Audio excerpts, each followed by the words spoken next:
This is the Gotta Club. Gotta try it. Today, we're doing a science experiment. Our first one has to do with boiling water, and we're gonna be making a snowstorm in a jar.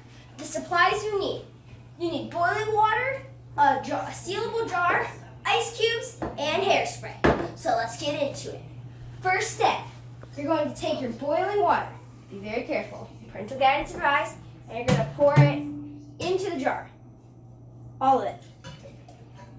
Okay, now that you have your boiling water in, let's set this down and turn off the stove. Now we're going to take a utensil and stir it to get the jar really hot. Okay, and once you've done that, you should see how much water you have. If you have just a little bit like me, you just keep it. But if you had a lot more, you would empty it till you hit the 100 milliliter.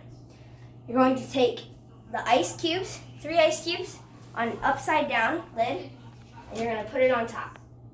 Then you're going to wait 30 seconds. 6, 7, 8, 29, 30. 30 seconds later, it's time to spread.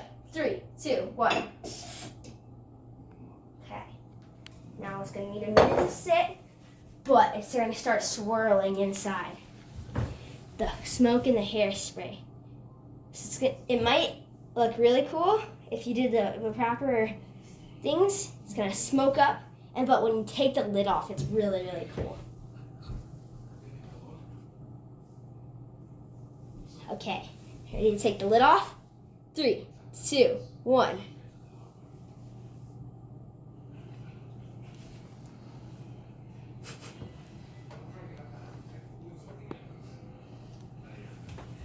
Thanks for watching our science experiment today. Hope to see you for the next experiment.